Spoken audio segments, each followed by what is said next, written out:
aux médicaments antidépresseurs ISRS. Ce sont les plus communs qui sont prescrits aux gens. On y compte notamment le Prozac, le Zoloft, et personnellement, voilà, je prends du Zoloft, moi.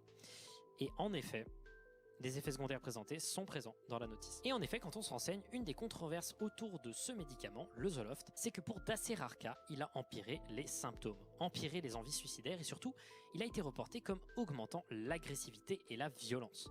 Notamment, on peut voir sur Wikipédia l'exemple du docteur Beko, qui n'avait aucun problème de violence dans le passé, mais qui a assassiné sa femme et ses enfants quelques mois après avoir commencé un traitement au Zoloft. Et cette agressivité et ces tendances un peu maniques et psychotiques, on peut les voir présentées par le clone de Donna.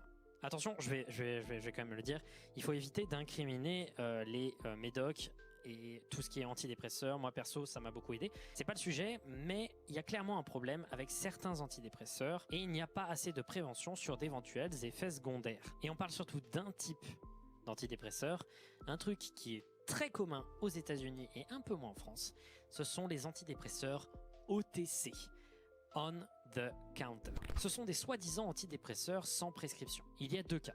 Soit c'est de l'homéopathie, et j'ai pas envie de donner mon avis car c'est un sujet controversé et j'ai pas envie de me faire des ennemis. Mais dans un autre cas, il s'agit d'accompagnement pour de vrais traitements. Ces accompagnements sont quasiment inutiles et leur efficacité peine à être prouvée. Le problème, c'est que certaines personnes confondent ces antidépresseurs OTC avec de vrais traitements et préfèrent prendre ça plutôt que d'aller voir un psychiatre, ce qui est très grave et ces substances ont souvent quelque chose en commun, des effets secondaires indésirables et souvent une petite addiction. Donc lorsqu'on voit cette scène de crime, nous voyons en réalité un autre utilisateur de Claridril qui a succombé